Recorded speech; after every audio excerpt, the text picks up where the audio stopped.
pretty informal meeting. Sure. Sounds good. Go ahead, Sandy. Sandy Shackelford, Director of Planning and Transportation for the TJPDC. That means you're next, Ryan. Okay. I'm Ryan Mickles, TJPDC. We can complete our stuff with Sarah. Yeah, there you go. TDC ball rolling. Sarah Pennington with rideshare here at the TJPDC. I'll go for county. So I'm Albert Plun. I'm a transportation planner with the county. Okay, I'm Michael Geisert. I'm a bike ped advocate in northern Albemarle and Carsbrook area. Okay, thanks. I'm Allie Hill. I am another community advocate for the Three Nuts Trail Plan, a Three Nuts Trail project, and I've been working on this for many years. I guess I'm kind of the chairperson for the Urbana Trail Foundation's subcommittee on this, and so I've been eager to be a part of this meeting today. So thanks for letting me join. Yeah, hi, I'm Michael Barnes with BDOT. Glad to be here too. I'm Peter Krebs with the Piedmont Environmental Council.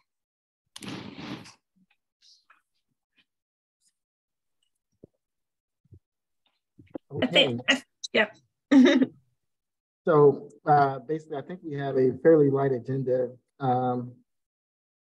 You have in your meeting packet the minutes from the last meeting. At the last meeting, I think Michael and some members had asked if a scope of work could be drafted for one map. So I've included a draft scope for phase one. I say phase one in the sense that there could be subsequent work in the future. I know that Peter has submitted yesterday, I believe I saw some ideas. I think that they are some good ideas, perhaps maybe going into a second phase. But if you all have any questions or comments, I'll take them. I'm hoping that Ben will be available, or that we'll have a chance to get an update, to find out where the city is at with their GIS. I think what's needed now is to get those city files, and for me to finish digitizing all three agencies. The hope is that I finish before that timeline that was included in that scope. I was trying to give myself a conservative time frame to do things in which I thought other tasks would come. But yeah, I'll open it up to anyone if you have questions or comments. Ryan, I'm sorry, I'm new here. Can you tell me what one map is? Yeah, so Allie, one map is it's an effort shared by the University of Virginia, the county, and the city and the NPO to come up with a naming system, a liked naming system for the bicycle and pedestrian infrastructure on the road.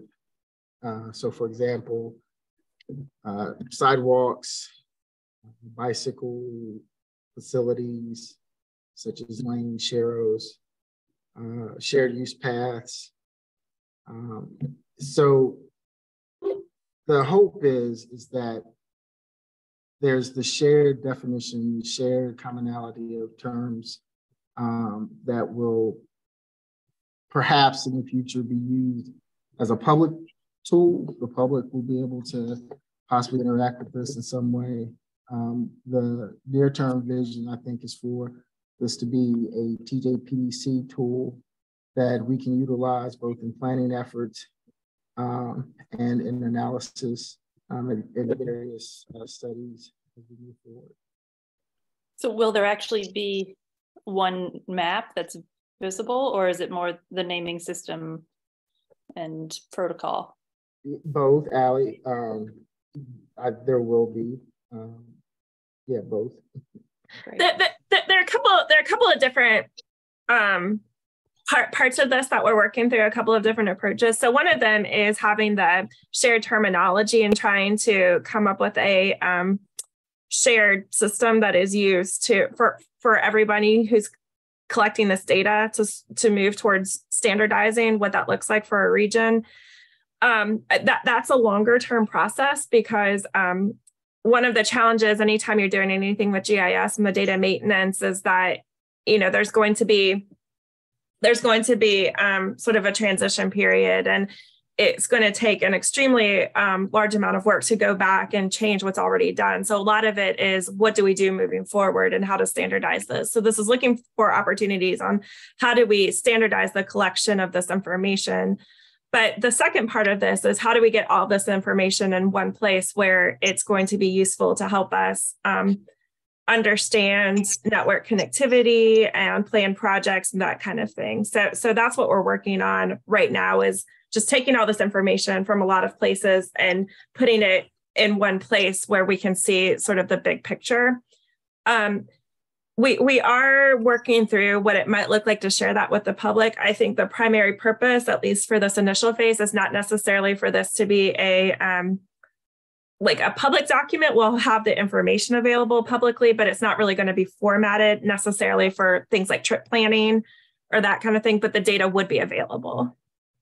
Right.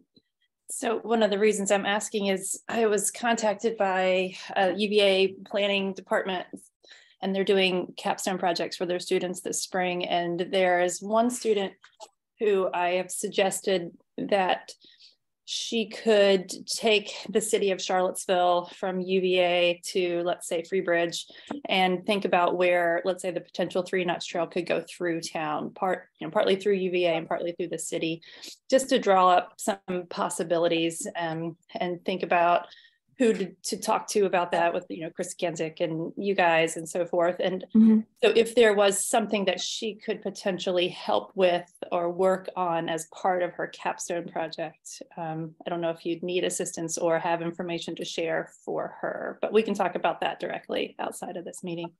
Sure.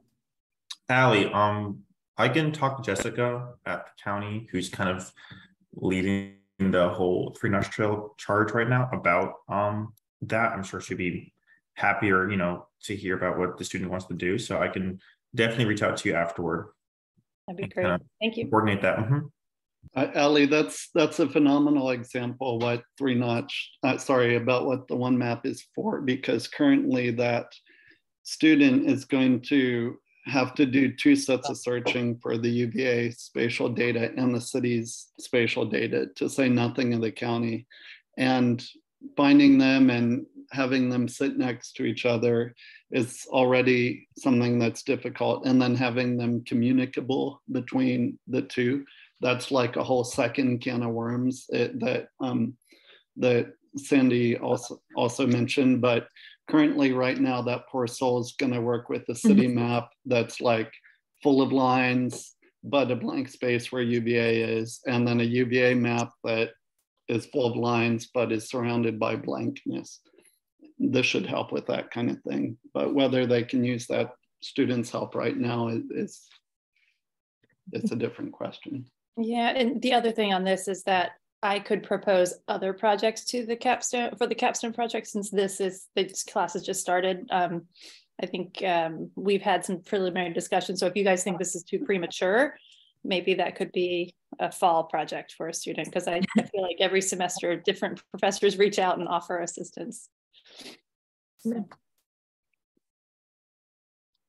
I think, Ryan, your timeline is the end of the fiscal year to finish it. So we might not have the one map available. And to be honest, we are not collecting new information. We're using the information that is provided locally. So I think the work that we're doing is more about making sure we have all the information and, I don't know, GIS things I don't really know about, like snapping things together and making sure everything aligns the way it's supposed to, that kind of thing.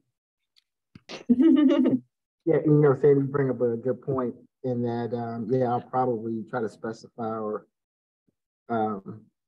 spell out that what ortho, what projection I'm using so that when the city, the county, UVA, when they're working on their files, they can keep that in mind so that the projections will come in and they'll know that I'm working off of 2022 ortho from this source and in this projection. So I think I will probably add that language just to be clear. Thanks, guys. Yeah.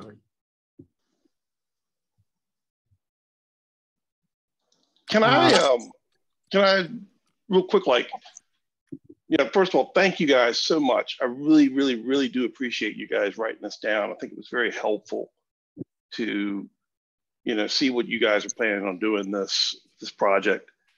And my one suggestion is that the purpose statement sort of does reflect, Ryan, what you're talking about, your first phase. And I'm wondering if we couldn't broaden that the purpose statement to include a couple more things. I think if I'm looking at what you've written and I'm looking at lines 9 through 12, I would almost suggest that potentially you could say the purpose of one map is, and you'd have a colon, and that everything that you've written there is A, because that really is the first thing. You're trying to get everything onto a single map and a single format. But that B, we would find ways to update this in the future. And that C, it would be a planning tool for both the city, the county, UVA, and the MPO. I think that's the idea, that in the future, this will become a common planning tool. And I think we should establish that in that first paragraph. Your work products maybe only are this first initial effort that you're talking about, this phase one. But I think it's important to acknowledge that it's something broader, so that we'll all be on the same page moving forward. Would that be acceptable? Yeah, I'll think about it, Michael. I hate to commit right now with a couple hours of sleep, but I will think about that. But I will say this too. A lot what's in that the purpose and the background, a lot of that's language that has been from our UPWP. So I don't want to. So using that as a framework, I know basically limits and avenues and rabbit holes not to go down, I guess is probably the better way to say it. But yeah, I will think about it. I know that Peter also has some suggestions that I think would also be good possibly for a second phase. A lot of those were already talked about or discussed at some point over the past 5-6 months. But yeah, I made note of what you said, Michael, and I will get with Sandy and Ruth to discuss that, and I'll leave it open for Sandy if she wants to add to it. I'd also second what Michael said. Sorry to hop on you, Sandy, but Sandy articulated exactly what Michael said. So I feel like it's already like the common understanding. So like, to use marriage parlance, let's make it legal. And I feel like it's important to keep it sort of centered, like being really focused on the purpose. This isn't like an academic exercise. There are problems that are abstract out in the world that we're concerned about that we just don't have time for. This particular issue of not having a single data set has interfered with the MPO's work in the past. And this project is mainly to make it so that we don't have to spin our wheels over and over gathering data every time a new transportation project comes up. So I think the policy board is on board with the rationale already, and it's what we already understand. Let's just get that on the paper if we're going to change one thing. Yeah, and Ryan, we can work on how to fit this in and where it goes. But I think actually what Michael and Peter are articulating is actually part of the assumptions that we're using on how we're approaching this, which is that we want this to be something that is sustainable to maintain, and that we want other planning partners to be able to access it and use this information. So I don't think what they're suggesting actually changes what we're planning to do. I think it's just providing some additional context. So I think we can work that in. Yeah, thank you, Sandy. Obviously, the architecture that you're building into the system now will help facilitate what happens in the future and its capacity to update those things. I recognize that probably updating it in the future falls into two major categories. The first one is when new infrastructure is actually added, whether that's something that's built by one of the localities or it's added by a private developer who's expanding, say, a subdivision and adding sidewalks. And then, however that happens, I would assume that that existing infrastructure, as it's created, I've understood in the past that you guys are trying to work towards a system where the individual localities would be responsible for updating their own shape files and then somehow migrating that information to this common database. So I assume that that will be one of the work products that will come out of this effort, is to establish how existing infrastructure gets incorporated into the system, or is that something that you are sort of thinking is going to be a phase B or 2 or whatever?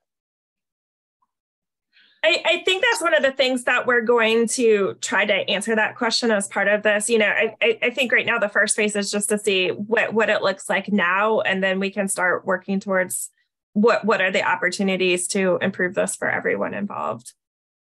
Right.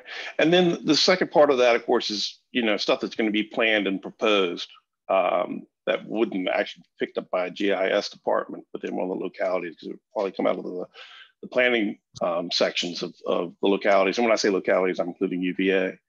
But it would seem to me that if, for this to be a valuable planning tool for folks to be able to, again, sort of like Peter was talking about, sort of see what's in that blank space outside the areas that they work in. It would seem to be as simple as asking the localities to commit to, whenever they take on a planning endeavor, one of the work products that their consultants that they hire, that work product would be to create a shapefile that showed the various multimodal facilities and attributed it with the same attributes that you all are coming up with, and then provide that to the MPO when they're at the conclusion of their effort, and that would probably be a means for fairly easily picking up that second category of future data of planned facilities. I think it sounds simple on paper. I think the big concern that we have is that there are different levels of planning information. There are different levels of prioritization, and I think the overall concern we have is just managing the overall maintenance of what information is current and accurate. So I think that's something that we could have some discussions about with the localities. But again, that would be something that we would want to make sure that those actual data layers would be provided and maintained by the localities, and we would pull it in. So I think that's like a next phase conversation. Final thing, if you don't mind, please. Again, thank you so very much for putting this in writing. It was very, very helpful. The one thing that I know that was worked on before you all came, and actually I wasn't, at that point, I wasn't really participating in the PED group, and that was the establishment of what the attribute table was. Would you guys mind sharing what the attribute table is, as well as part of the scope of work? Yeah. Well, you mean listing out what's in the table? Is that what you're? I mean, you. Yeah, you just basically. You actually. Well, it's basically yes, I can do that, but it's basically in the same attribute table that's in the GIS files that you had. So if you open up that GIS shapefile, the layer, the table, all that's there, that's what's there. And like I said, and you saw for yourself, I'm sure there are a bunch of rows and columns that are blank, that are empty. But, and also too, I want to recognize Mr. Geiser. So Please. Yeah, I'd like to know, is there like a national standard for this kind of information where like everybody uses it so you could tie into a broader regional, statewide, national thing, and then it would tie into apps like All Trails and things like that? They could take a subset of the data. So you're not like rebuilding something that's people have done. All right, thanks.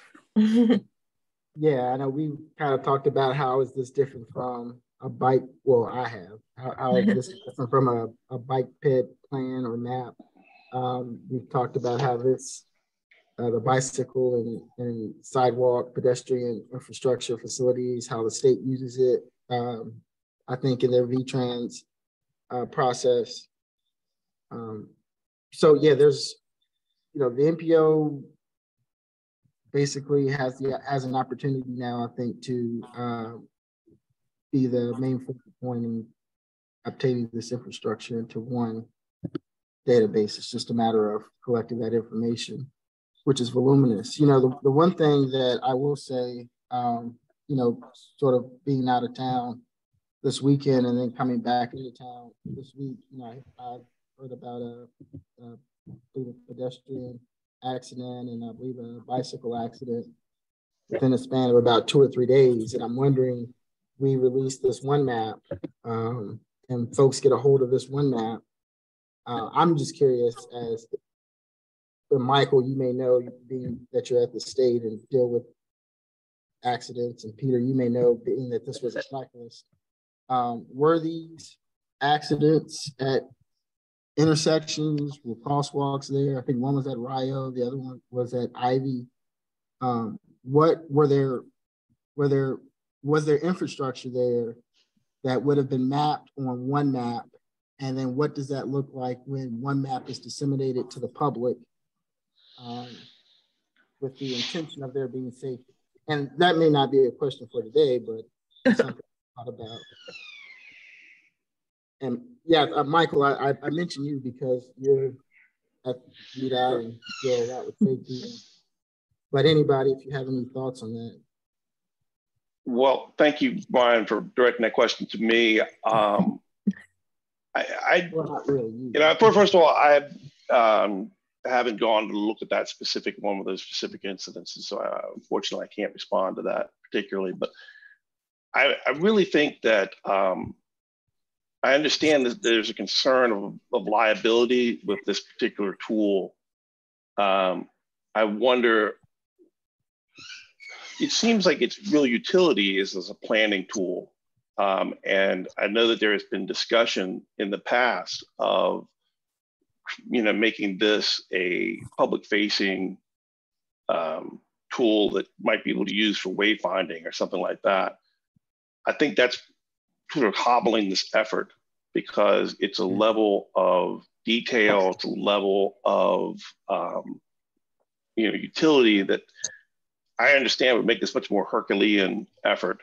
And I think that if you guys, if we could stop framing it as that is one of the potentials for this thing, and that is more as a planning tool so that we can identify gaps, that we could identify potential corridors that might stretch from one edge of the development area to the other through several of these localities that we can jointly plan for capital improvement projects.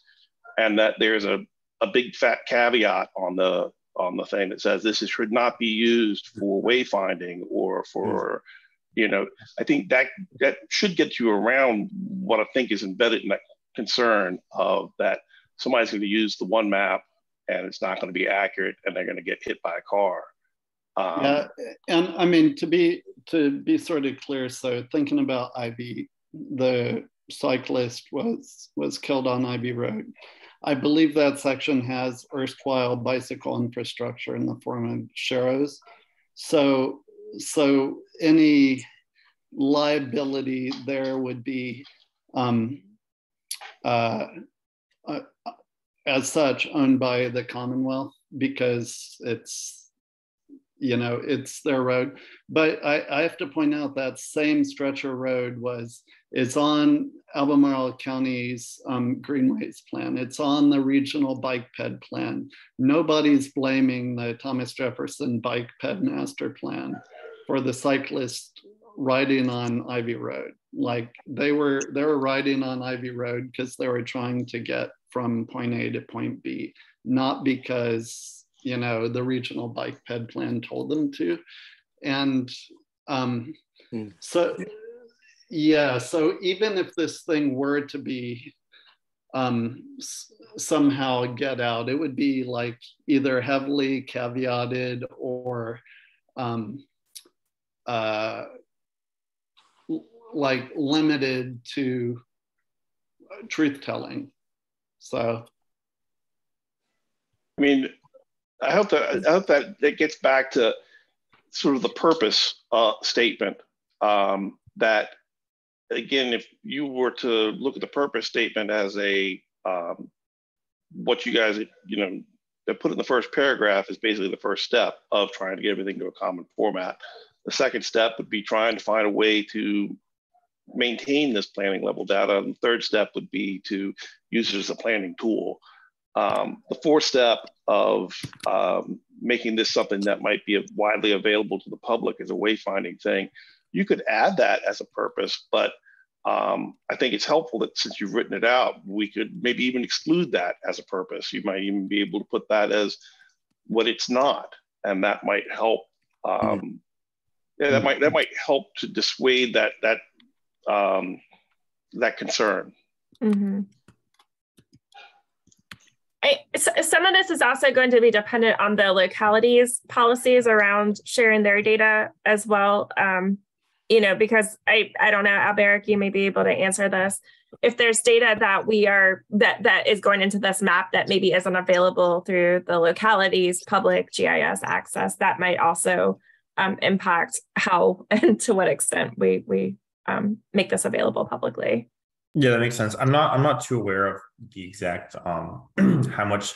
I assume we can share basically overlayers because we are a public entity. I don't know if there's something secret we do. Mm-hmm. So I think that'd be fine. And then also to kind of answer Michael's question about the national standard, Ryan, you can also help me with this if I'm a little bit off, but I think that wouldn't work because every locality and state would be using completely different projections and datums and different, I guess, data formats. You would have to somehow choose a projection that shows, you know, even if it's a whole state, you have to make sure that everything works together. So even if you do have all the shape files from, let's say, every MPO in Virginia, having to coordinate it would be just an even bigger version of the one map, which would be trying to coordinate across different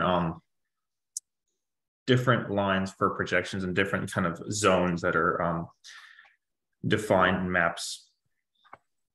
Oh yeah, Beck, I'm definitely not thinking about any agency outside of this MPO. That'd be great to have, Michael, but I think that's the county very not feasible.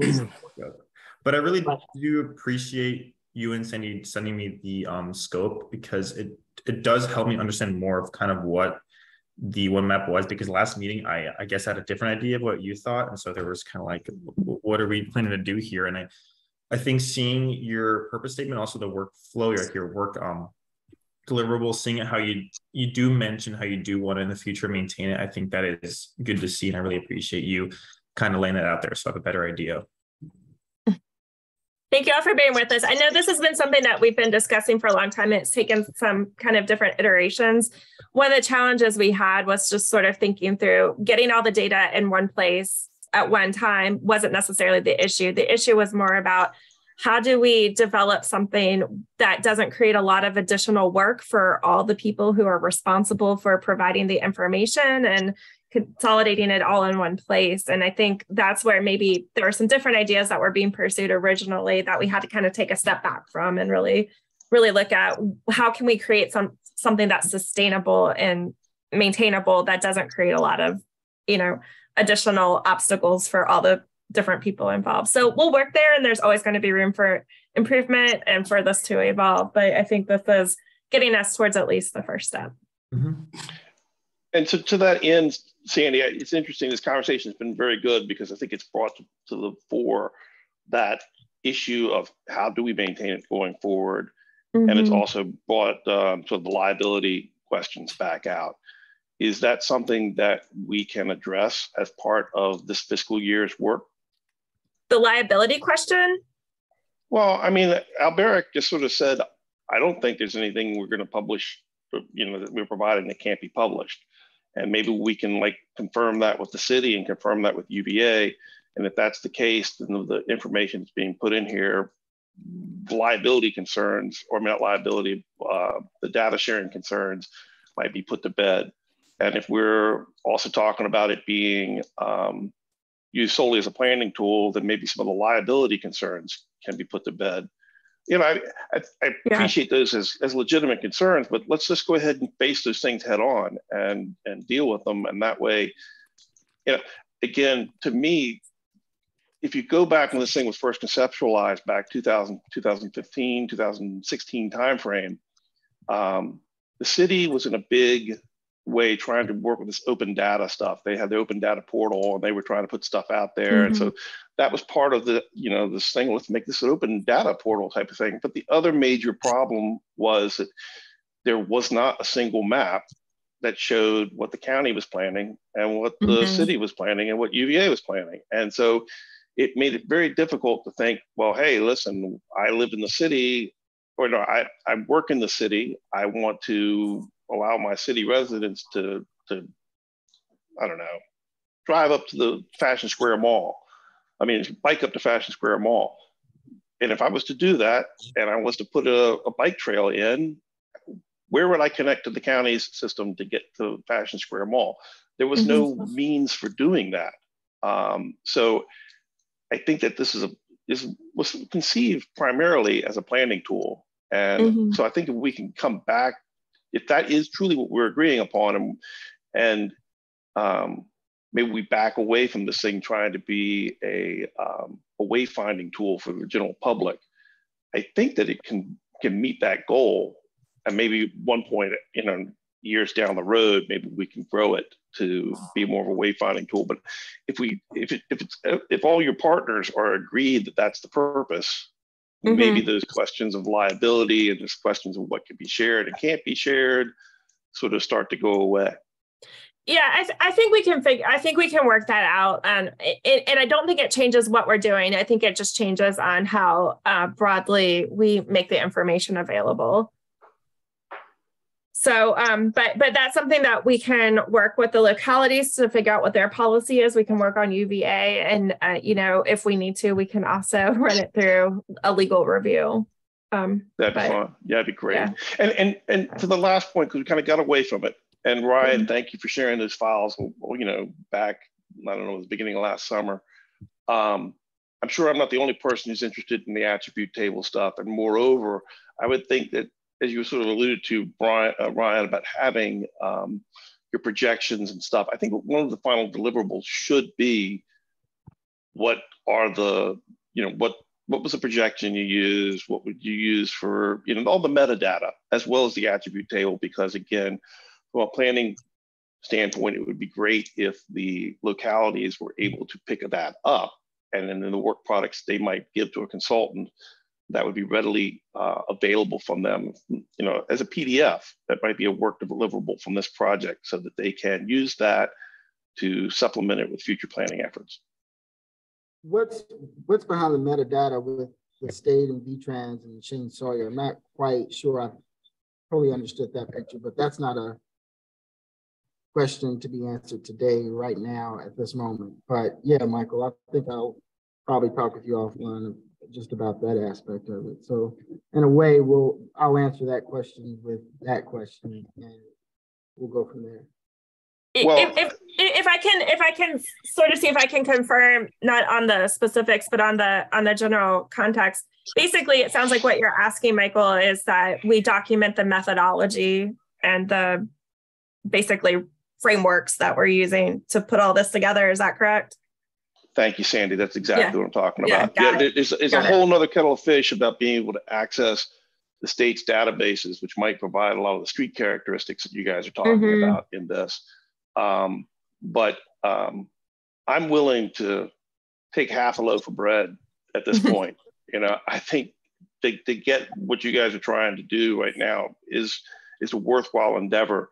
And we can maybe try and make those other utility available at one point in the future. But again, thank you. You basically hit it upon the nail upon the head. If we have a good documentation of what your database is, what your GIS file is, and what its metadata is, then it can be picked up and used by others and potentially supplemented and enriched with new data as new planning efforts move forward.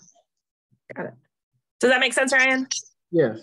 Yeah. Okay. Yeah. I'll follow up with Michael after the meeting. But yeah, I think that it makes sense. I will say that there's a lot more digitizing and correctness that will need to be done, and I will probably have to share that with Sandy and Ruth at our next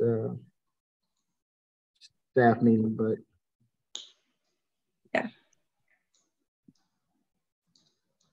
thank you, Ryan, for getting us as far as we are right now, and I know everybody's anxious to continue to follow the progress. So thank you for all of your hard work. Yeah, Sandy, no problem.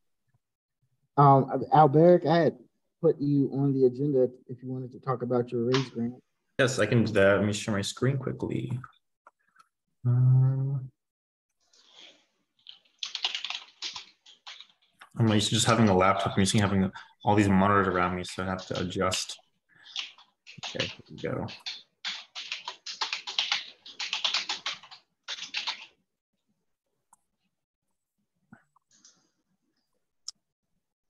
So for some of you, this might be some old information, and if it is, I apologize, but this is kind of updated, what the application is, what we're trying to do, and then where we are now. So RAISE was part of the BIL that was passed in 2021. It's kind of focusing on just projects that are for safety, environmental sustainability, different type of mode use, so like bikes and pedestrian and transit rather than just do all cars. And we requested $2 million in RAISE funds for the round that we applied for, and we received them, thankfully. And I think the state overall received, I want to say, about $60 million worth of RAISE funds. And there's a bunch of projects. There's, I think there's ours, in Northern Virginia, there's working on making a new bridge across Potomac from about Arlington to DC. So it's kind of a theme of this round that there was a lot of bike pad. Actually, Conway, Arkansas, which is a suburb of Little Rock, had $24 million given to them to do this huge bike infrastructure. So that's a big deal happening right now at the White House.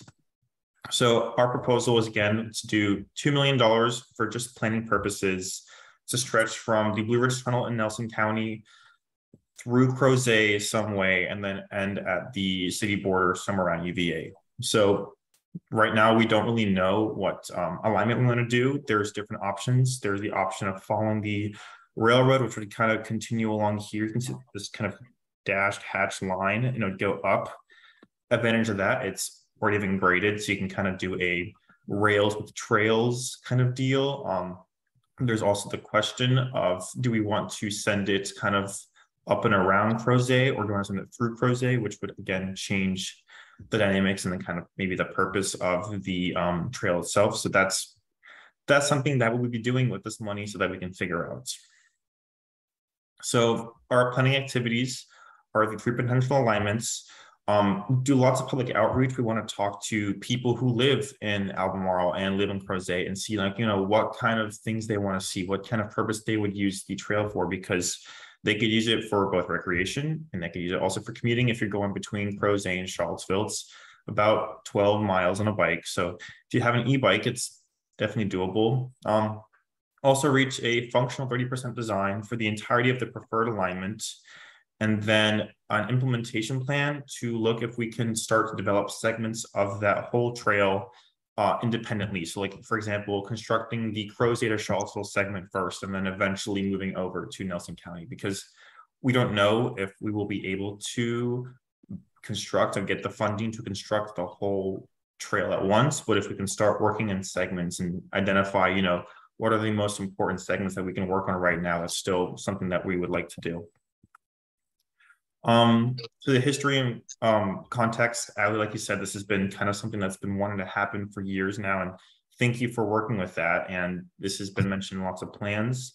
It's building connections to other successful projects throughout Virginia, like the Fall Line Trail that connects from Richmond down to Petersburg, eventually, hopefully, the Capitol Trail, which goes from Richmond to Williamsburg, and then other trails as well in the valley. So this meets both transportation needs with different types of mode sharing or mode commuting, and then going just around Crozet, and recreational needs. People could, instead of having to drive to go to a trail, if you live in Crozet or on the edge of Charlottesville, you can just hop on your bike or go walk in there easily. And then here is just, so we're this little segment right here, the Charlottesville, there's Afton Tunnel. So it connects to eventually a greater regional network of trails throughout Virginia, which would be fantastic. And that really mean people could go from here down to Richmond and have a whole bike trail, and that could be part of another tourist and economic development project that we work on. So the main merits, obviously there's these 5 big ones, but the 2 big ones we want to focus on are the reduction of greenhouse gas emissions and the economic benefits for the community and individuals. So for greenhouse gases, the circle on the left, the pie chart on the left, is for nationally, and it's nationally a little bit under a third of our greenhouse emissions are from transportation, but here in the county, it's a little bit over half. So that's, if any kind of work and projects to reduce some of that CO2 emissions or that general greenhouse gas emissions, and kind of shift some people away from driving, even if it just means they don't drive to have to go to the trail, or they don't drive as much, it's still a win. And then the economic benefits, the Capitol Trail has been very successful at generating revenue, and people who ride it typically spend $22 per visit at local businesses. So here that could look like people biking up to Afton from Charlottesville, and on the way back, they stop in Crozet and they go to the coffee shop, or they go to Crozet Pizza, or they visit different local vendors. They could be a day trip or two for people who want to kind of experience this nice scenic bike ride up and down the mountain. And also there is a cost here for people. If people want to live in Crozet to have that more quiet and more scenic lifestyle, but they still need to get to Charlottesville for work, there's that option where they can hopefully, bike to work using an e-bike, because AAA said in 2021, average car cost about $33,000, which the average annual cost of vehicle operations and maintenance was just under $10,000. That number for maintenance has now gone just above $10,000, and an e-bike sets you back, a diesel one, at least $1,000. There's not really much maintenance, just don't get a flat tire, charge your battery, and that's essentially it on an e-bike. That's all I do for my e-bike.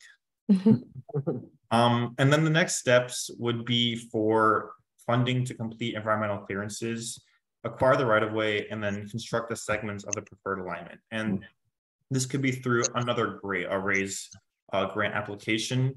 This could be through Smart Scale. This could be through TAs. It could be part of other VDOT projects in general. And hopefully we can get some constructed through proffers from developers, which would be the best one because they do it for us. Where we are now, so we are working on finishing up our grant agreement, and we're meeting in a few weeks, I think the next 2 weeks, with our internal grant team and our lawyers in the county before we send it off to DOT. Our goal is to have this signed by the end of the fiscal year. The DOT set up at least 6 months, maybe, for some of these grant agreements. We're hoping it's a little bit shorter, just because our grant agreement is just a planning grant, not a capital construction grant. So there's less involved there, as well as we are using only federal funds for this. There's no other local or state funds. There's no reason to have to work that into the grant agreement. And this summer we'll be putting out an RFP for different contractors and consultants to start working on that. And then any questions or comments? Oh, go ahead, Sandy. Oh, no, if there are others. I'd love to share 2 updates that came in the last week or two.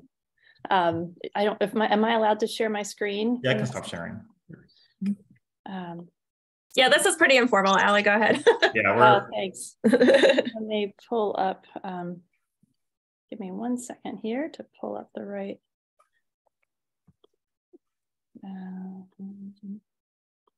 So last week, I went with some folks over to Waynesboro, and this is probably going to be hard to orient yourself, but this is a map of Waynesboro. If you can follow my arrow here, downtown, sorry, let's see if I can get rid of, I'm not very Zoom savvy, I apologize. Well, your screen looks perfect. Okay. Back here is downtown Waynesboro, and they have received a grant, this street trail grant, to get a widened street corridor all the way from downtown to here, which is around, I think, Basic City and whatnot. And they've also received a grant to give a greenway to go from this section. And it's an ADA accessible 10-foot wide path to go all the way to the west end of the tunnel, the Crozet Tunnel. So what this means is if our Three Nuts Trail comes in and connects on the east end of the tunnel over here, we will be able to connect all the way into downtown Waynesboro with a car-free path, which I think is very exciting. And this has all already been funded. So this will be probably constructed by the time we're finished with the study. But I think this is a very interesting future connection there. The other exciting update in my mind is this one, which is, the Three Nuts Trail for the RAISE grant goes from the, sorry, my husband is sick here. It goes from the west end of the city of Charlottesville limits and out to the west end of the county. As that map that Alberic showed earlier, ideally we'd like to connect from Charlottesville to Richmond. So there's been discussion about how to align that trail. This particular map here is Pantops, and this is the existing Old Mills Trail that goes from Dardental Park and ends, around Interstate 64. This section here could be a potential future of the Three Notch Trail going out towards Glenmore, which is here. Glenmore already has a county maintained 2.5 mile stretch of trail that's not very accessible unless you live in Glenmore. But this stretch here is being given from the Monticello Thomas Jefferson Foundation, who owns this land, over to Albemarle County as a public right of way. And that will be happening this spring with the goal of turning that into the Three Nuts Trail eastward expansion, heading out to connect to this Glenmore section, which I think is very exciting. One factor of this right away is that Monticello and Thomas Jefferson Foundation was not allowing it to be paved, but I think like a crush and run gravel similar to what's at the entrance to the Crozet Tunnel would be the surface. But it's all great for accessibility and of people commuting to and from town and so forth. So anyway, I think those are great updates to share. So any questions on these?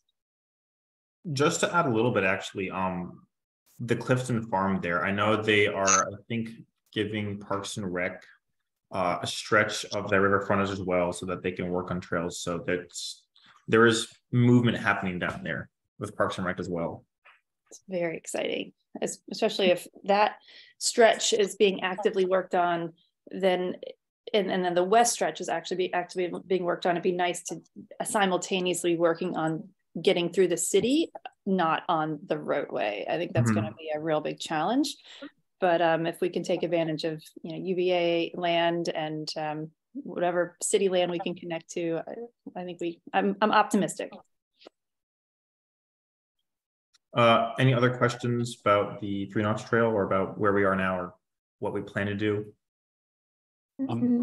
Here's one question. So the incredible transportation update that you guys gave to the Board of Supervisors in this most recent batch, oh my gosh, it's like makes my head spin how many things you're working on. You should tell us, Jessica. She's the one that works on those presentations and the report. So but she's not here, so you get the credit today. Yeah, you can relay it. Jessica knows how I feel already. But there's like a constellation of projects around Ivy Road, Old Ivy Road, the 250 interchange, like a whole bunch of stuff. Could this help set us up for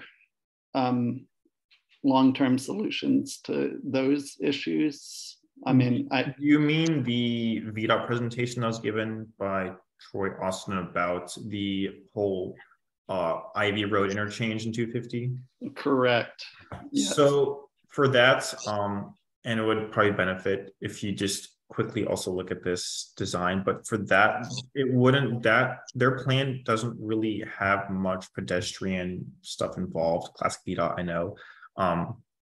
That's more just a lot of restriping and re-signing to relieve some of the congestion that happens with Stab and with the off-ramp off of the 29 bypass in Old Ivy. So I don't think there would be much pedestrian stuff that's happening right now, unfortunately. But I appreciate you bringing that up. That's a good point. That it'd be nice, but that's not the scope of what they're trying to do over there right now. Separate, but it's the same sort of stuff. Like, how do we get people from like the Boar's Head zone to the city line? Really? Yeah, I know that. We've just completed recently, or completing very soon, pedestrian improvements along Ivy Road with new sidewalks and stuff. But I don't know how much bike facilities there are over there. I'll admit I really don't go west of Dairy Market that much in town. I avoid UVA. Is that presentation that you're referencing, Peter? Is that available to be shared? Could I see that? It should be in I can try to find it as well, but it might be in the board materials, maybe. I watched it later. It's in the Albemarle County Board of Supervisors.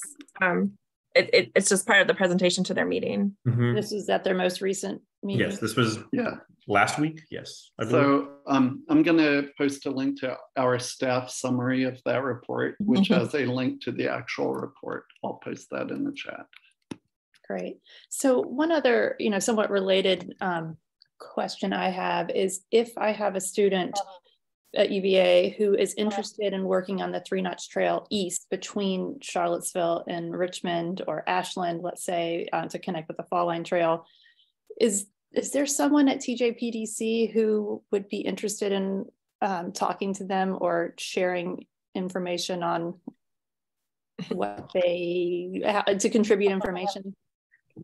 Yeah, they could probably get in touch with me. I think if it's just sort of answering questions and being available as a resource, I think that's something I can commit to doing. I'll be honest, we've been understaffed and we have a brand new transportation planner starting next week. So as far as like actually managing a project, right. I think, but I'm happy to talk to somebody. And actually this relates to one other initiative. I don't know if we're done, when we're ready to move on, I have another piece of potentially the 3-notched trail connection that might be helpful to discuss.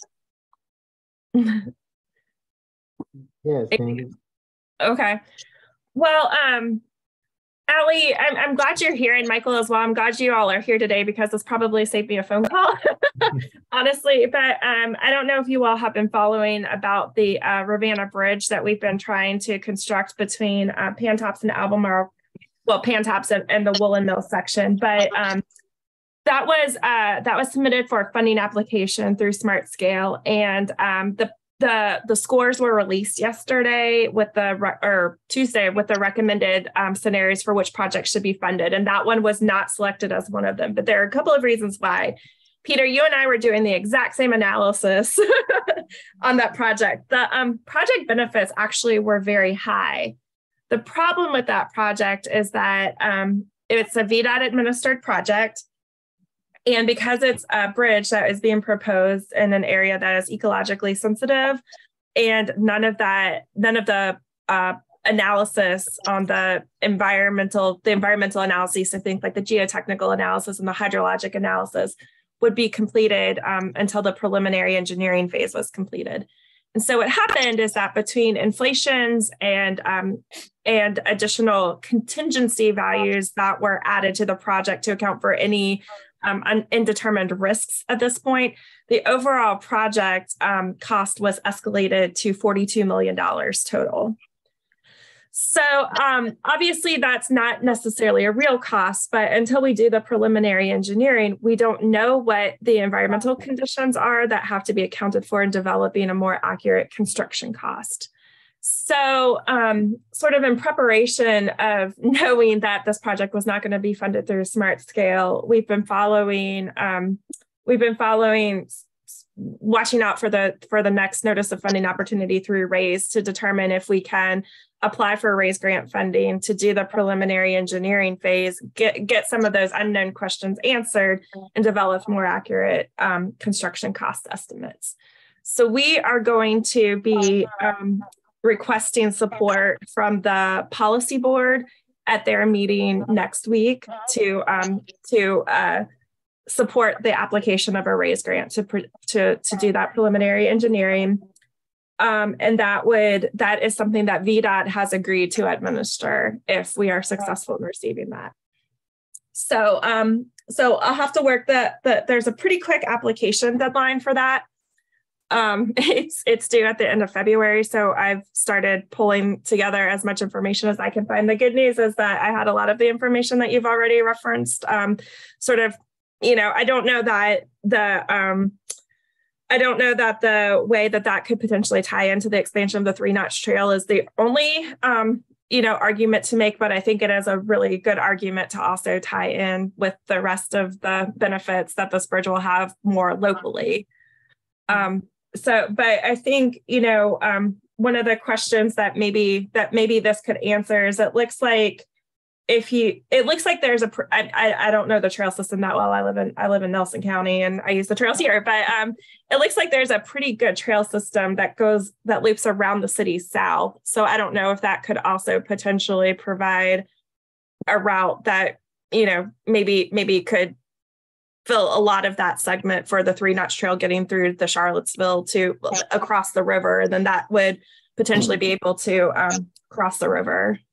Yeah, the trail on the south side, if it is the Ravenna Trail, it is definitely a rustic trail and it would not be used for transportation. And it is a mixture of city-owned and county-owned on the south side, and privately held easements and licenses that the Ravenna Trail Foundation has. And actually last night we had a strategic planning session for the Ravenna Trail Foundation and talked about rustic trail versus paved in the future and so forth. And there was a lot of not necessarily dissension among the group, as some people were very forward thinking, say, with climate change, we have to think differently. We have to think about transportation as a priority. And if we need to pave certain stretches of it, let's do it. And then some people are like, no, I want to get lost in the woods. And so, I don't think there's again, there are consensus, but I love the idea of, and most of us love the idea of a braided network. So let's say that the path that you're talking about for transportation is a greenway that's paved for transportation, but then adjacent to it is a separate rustic trail that you could choose to take one or the other in the same corridor. So all of that was given a huge thumbs up for a braided network to kind of satisfy everybody's needs. Sure. Anyway, that got the green light last night. So I think you'd be more likely to get support from the Ravenna Trail Foundation for improving some trails in order to make them more likely to be used to connect to the bridge. Yeah, I think the bigger sort of tie into the 3-notch trail is more that this provides a safe, comfortable bicycle and pedestrian access across the river compared to Free Bridge currently. So that's probably the bigger argument, not necessarily trying to, say that this is like going to solve all the connection issues for 3-notch trail, but saying that this is going to facilitate a really important network connectivity to support the larger goal of expanding eastward to Richmond.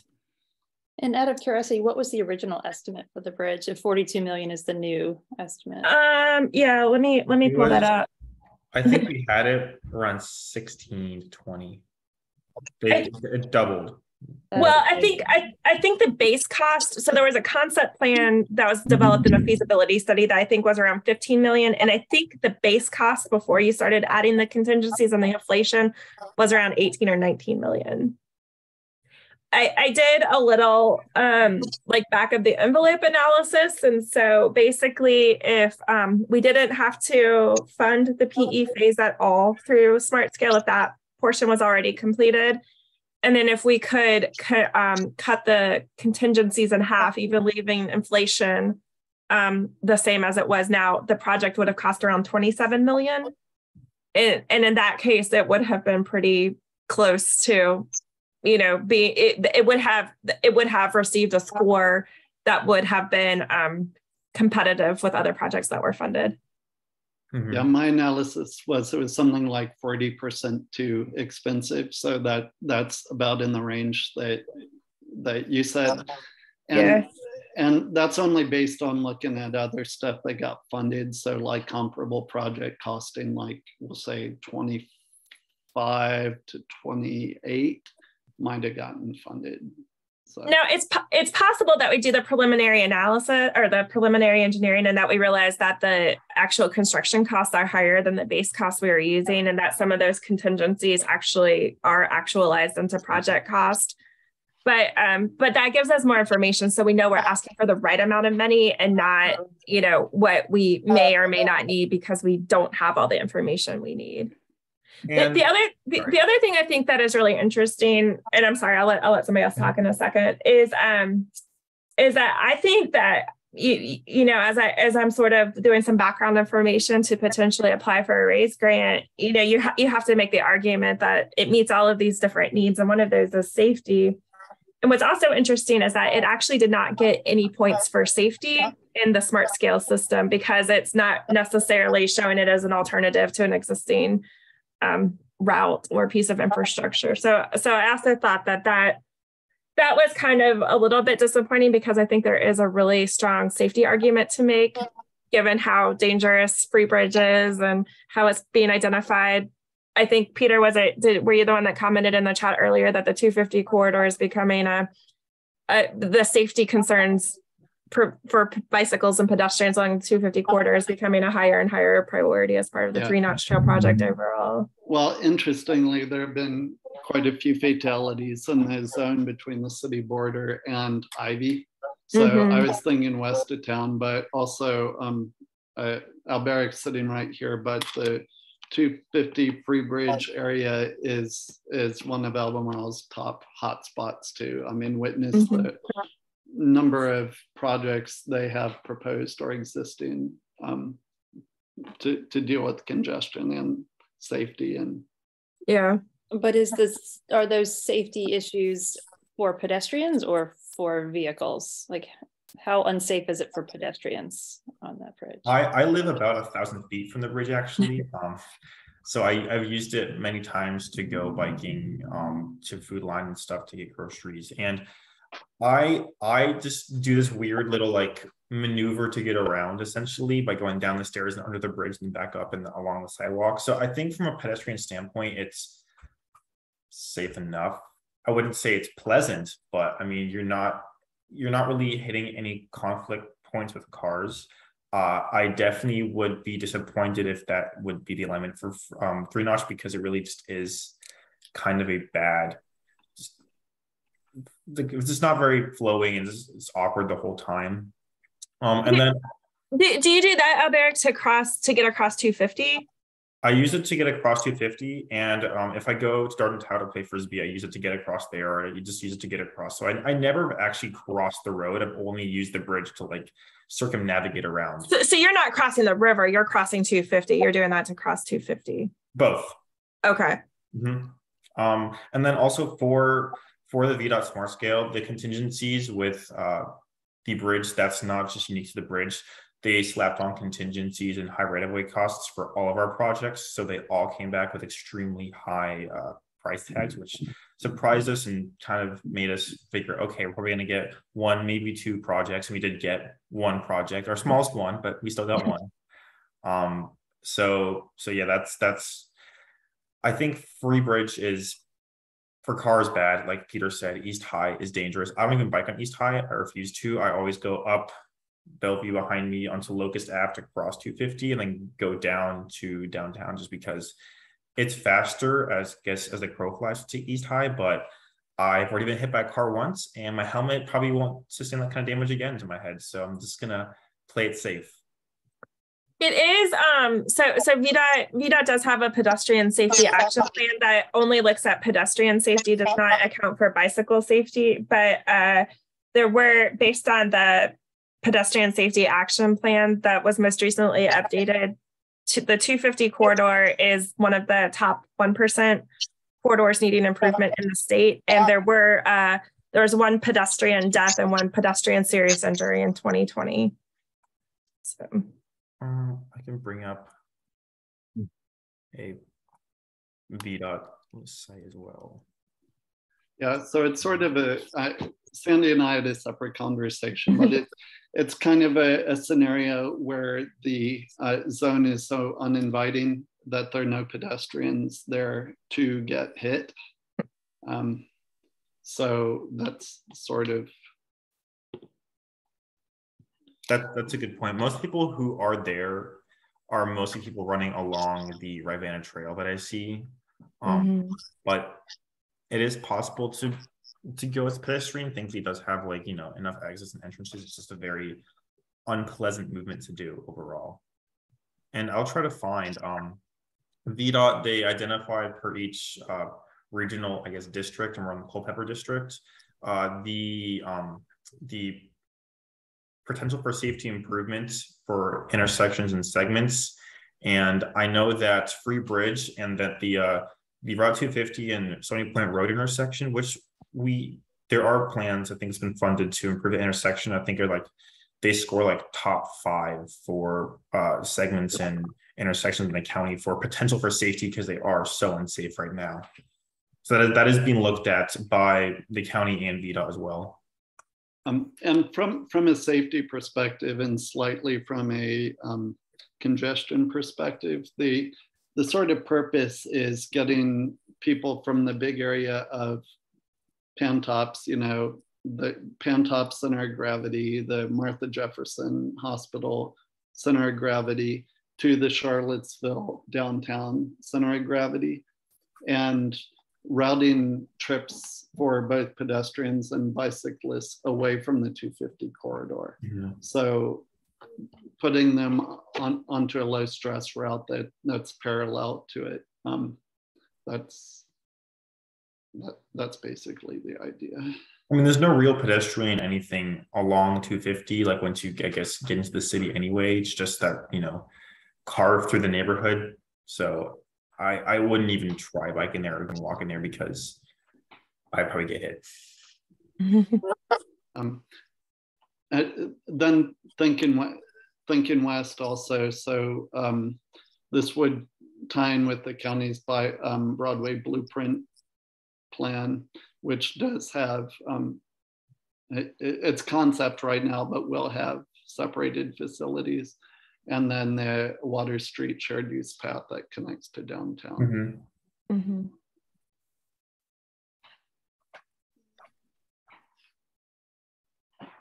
Yeah, I think because one of the things you have to do with the raise grant applications is provide support for all the arguments that you're making. The safety argument just ends up being the hardest, because it feels intuitive for those of us who know it, that this doesn't feel like a safe place that I want to bike or walk or have my kids biking or walking if they're coming on a trip with me. But it's also harder to sort of support that with data when, you know, maybe the issue is more that it feels so unsafe that nobody wants to use it.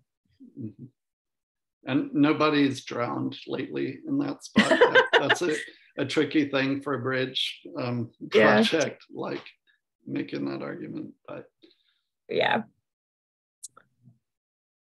But yeah, the policy board will be asking the policy board if they would like to support that moving forward. I think it's a good opportunity. I think this bridge aligns really well with the raise criteria. So, you know, there's no guarantees, of course. Raise is incredibly competitive, but I think we've done enough work to get to this point that it makes sense to at least continue to figure out if we can find a way for this to be implemented.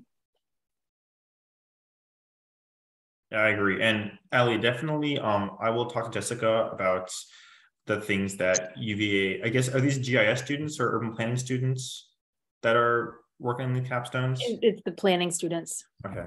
And so I'm not sure their level of GIS skills. Yeah. And at this point, like I said, I'm suggesting projects to them and they haven't yet chosen and committed. Okay. But yeah, I'd be happy to be in touch with Jessica so that, she's the one that's masterminded a lot of the three notched trail stuff. So I'll let her know. Great. Thank you.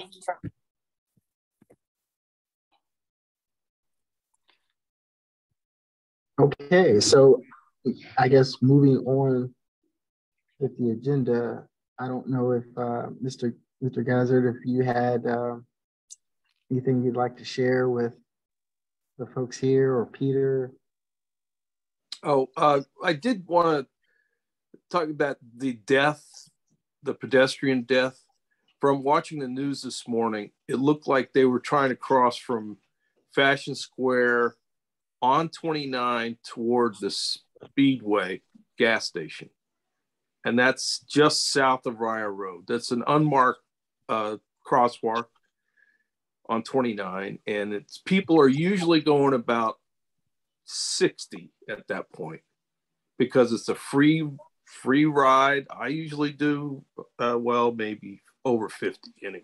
But there are people that do 60 and more because it's just a straight shot. And people are doing 60 at least on north of there, up by Kroger and past Lowe's and Walmart. It's an insane thing because I live right around there. It's like people are just driving like insanity. But 29 is a problem because it's a highway and there are no crosswalks. So that's a major issue. I think it's like divides this county. And that's something that should be looked at. It should not be a highway. So, but that goes back to why we never had a bypass. So that's a thing. So, and also Albrecht, I wanted to ask if you had any updates on safe routes to school. So thank you. Yes, actually, I was going to bring that up. I did Perfect. talk to schools, and I'm going to probably do that later today as well. Work on the application because we should have hopefully all the materials for them, and so I will hopefully, or either us or them, I don't really know yet, will be submitting probably one of those mini walkabout grants for Woodbrook, or if schools wants a different school, I told them, I was like, I'm just here to help with what you want to do. If they have a school with a different need or different priority, that's a higher ranking for them, I think they'll go for that. But I did want to let you know that I still think that Woodbrook is a good candidate for this kind of walkabout grant. Mm-hmm.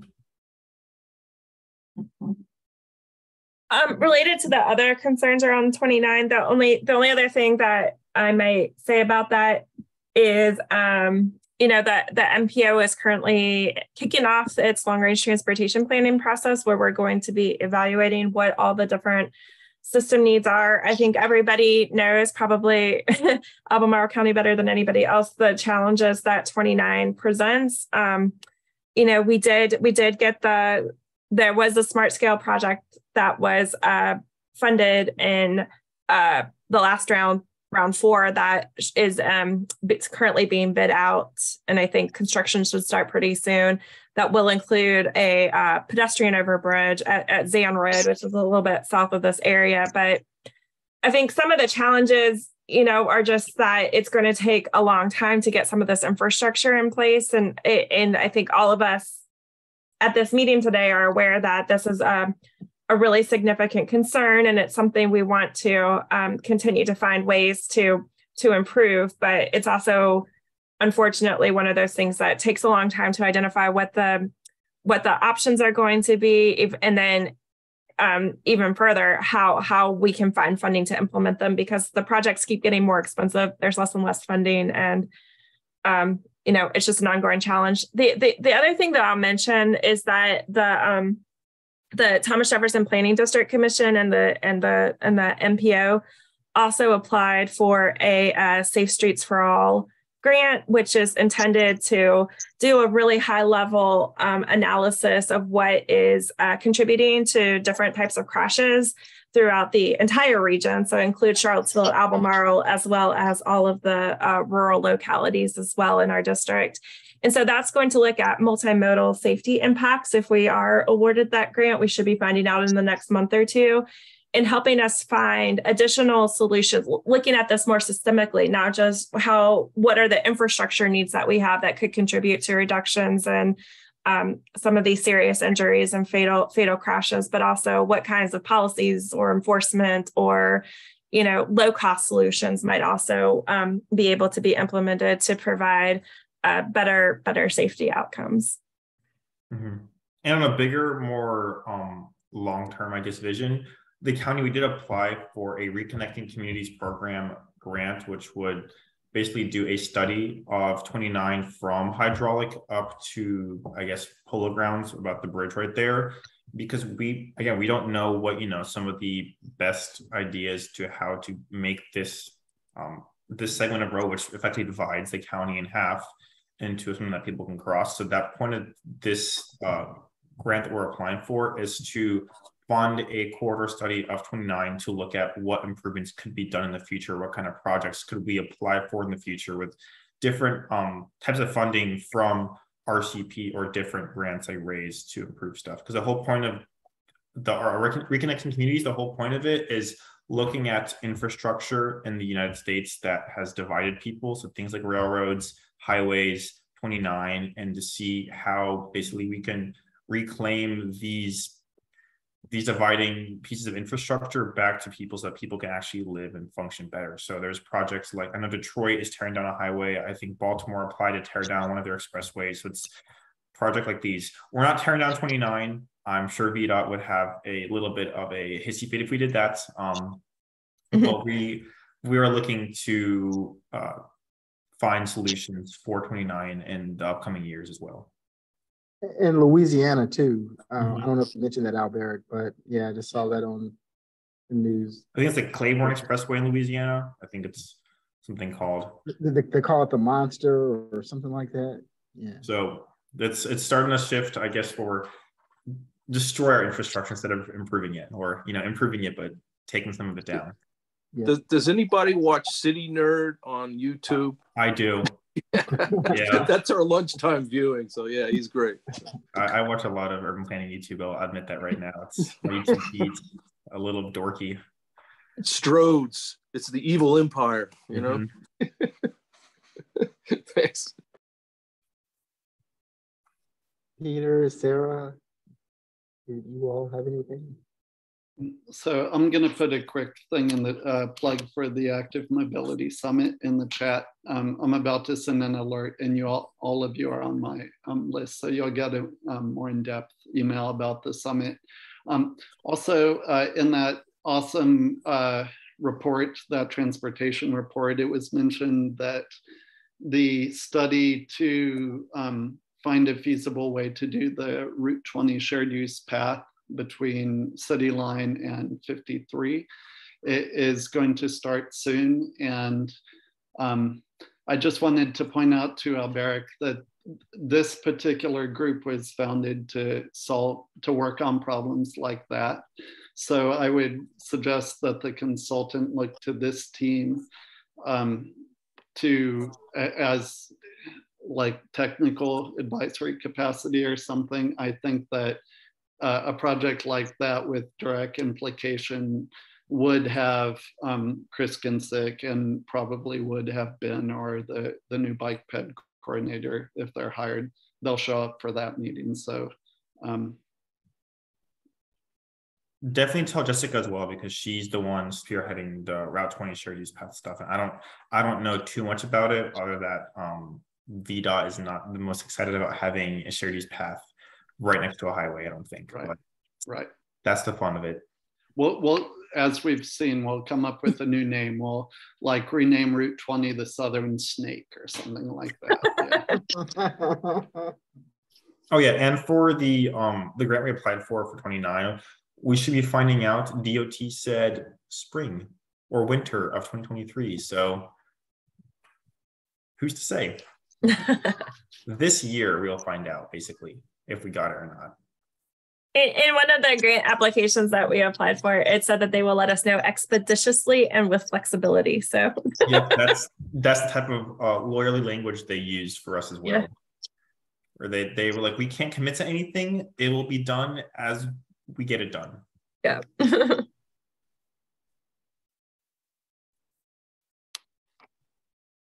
Great, Sarah. I don't know if you're still on, if you had anything. No specific updates at this time. We're just, still working on grants for TDM to keep everything rolling. One thing, while Sarah's on this made me trigger something, but one thing that might be just something you want to consider as part of the 3 Notch Trail like feasibility study is how that will potentially provide access to existing transit stops in Crozet. There's a new park and ride that's being proposed off of Interstate 107 or off of exit 107, right at the Crozet area. So I think that might be a place where, you can increase the transportation utility of that path. Great idea. Good point, Sandy. Yeah.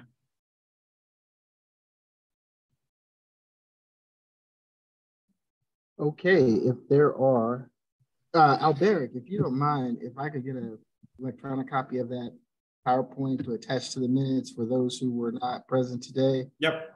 That'll be great.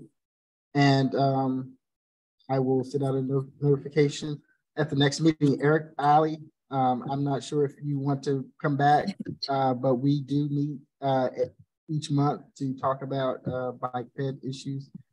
I'm not sure how you were brought on today, but you're more than welcome to come back. I'm happy to add you to the distribution list if you'd like. Thank you. Please do. I'll send you my email address. Great. And likewise, Mr. Gozer, please feel free to come back and join us. Well, thank you. Thank you, everyone. Good discussion today. Good seeing you guys. Bye. Bye.